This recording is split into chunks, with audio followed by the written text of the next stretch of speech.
Good day. So now, we're going to solve problem number 5 on the prob set no, sa steel natin, sa steel design. So, ang problem dito is pinapahanap, no, meron tayong cross section na ganito, no. This is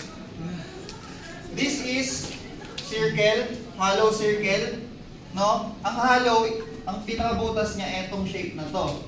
So, yan. Tapos, anong problema rito? Ang problema rito is pinapahanap yung design strength sabay yung allowable strength ng column natin. That nakaramdam ng compression. So, now, we're going to get the Y bar, no, and X bar. The centroid of this cross section.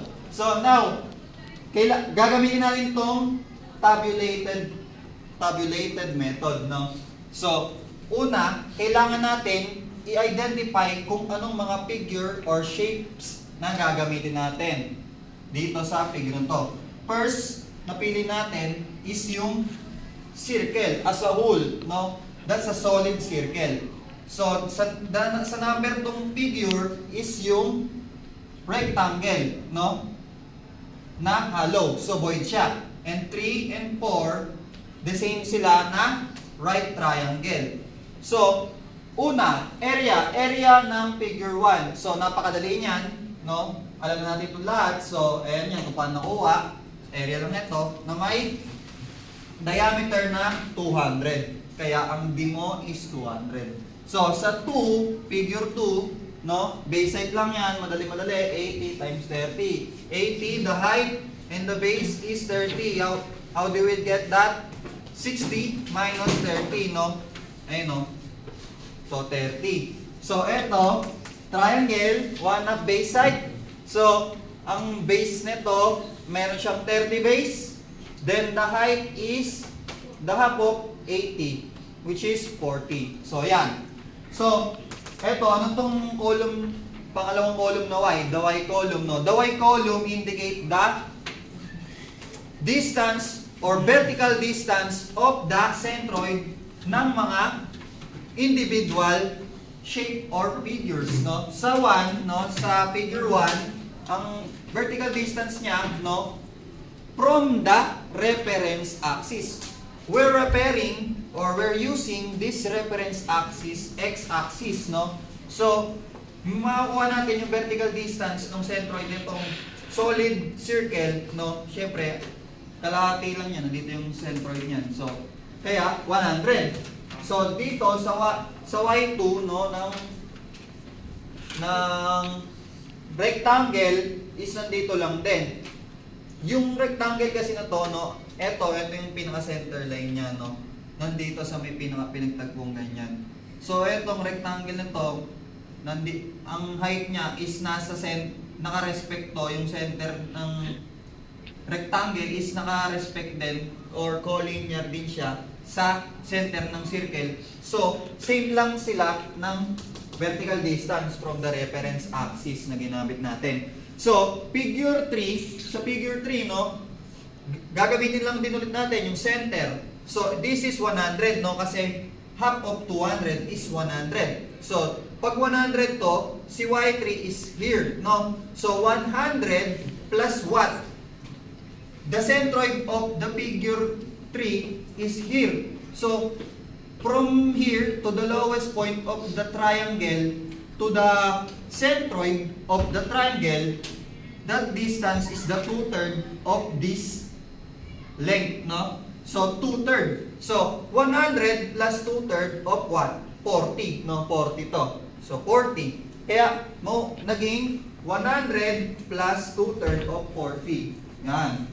So, sa Y4 naman, yung Y4, no, 100, nandito 100 minus, ano to? Nagmula ka sa lowest point ni triangle, so 2/3 ulit. Kaya, naging 100 minus 2/3 of 40. Binawasan mo yung 100, 2/3 ni 40. So, para sa ano naman, X distance, no, ano yan? That is the value to the left side, no? to the reference axis, no? Pag dito tayo nag-reference axis, no, sa y-axis, no, ang value to the left, no? Pag ganyan, syempre pupuntahan mo, hanapin mo yung distance. So, from here to here, sa circle, no, sa figure 1, anong distance? 100 din, no? Kaya nakalagay ron, 100. Sa 2 naman, no, from here to here, andito raw yung centroid, di ba, ni circle. So, eto yung 100 din, eto yung 100. So, ang kailangan mong makuha lang, eto. So, para makuha mo to, mula dito may 100 ka, alam mo to, di ba? Paano mo lalaman yan? Gamit to, yung 30. So, kalahati ni 30, which is 15. Di ba? Tama. 15. So, 100 minus, ano ba yun? 1 half ni 30. So, 15, di ba? Kaya 85. So, si x bar 3 naman, no? Ay, x bar 3. Si x sub 3 naman. So, si figure 3. So, 100 plus, nagsimula ka saan? Sa may maximum value ni triangle. Kaya, 1/3 gagamitin mo. 1/3 ni 30. O, kaya 1/3 ni 30. The same lang din siya sa may 4. So, yan. Ganyan sila paano i-tabulate yung mga value. Tapos, next na lang dito, ito, gagamitin mo na itong formula na to. I-discuss ni Abelia. Go. After getting all these values, we will get the total area, which is 27,815.93. Sa paano nakuha to? Pinag-add lang, kumbaga, yun yung total nitong area na to. But, this 3, since this is hollow, minay nyo siya dito sa number 1, that's why, yan lang yung nakuha nating total area. Then, after getting the total area, gagamitin na natin yung formula to get the y bar total and also the x bar total. So, ito yung formula, yung area total times y bar equals summation ng area times y bar or x bar. So now we will get the y bar total first. So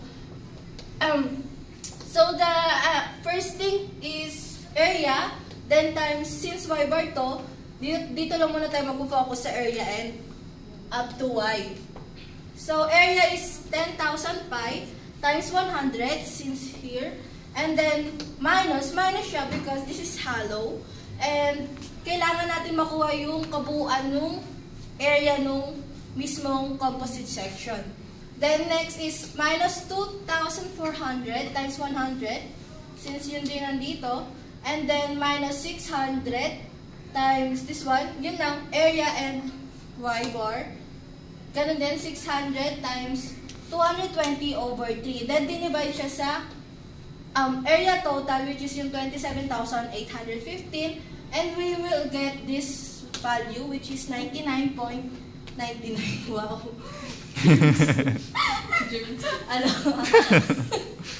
And then, next one is the x bar total. Same process din naman, pero this time, mag-focus tayo from area and then yung x natin. So, the area is 10,000 pi times 100. Yun yung kalagay dito. Next is minus pa rin since hollow siya. Then 2,400 times 85 minus 600 times 110, and same as 600 times 110, and we will divide it also sa total area. And then ang nakuha natin is 100.86. So nakikita nyo, yung y bar total natin is makikita siya sa, parang nandun siya. Nandun siya mismo sa kung ano yung centroid nung pinaka-circle. And then yung y bar total natin, parang nandun na siya malapit, pero may konti siyang discrepancy, which is yung, parang may konti lang na umusog, nandun yung pinaka y bar total natin. And next one is yung inertia.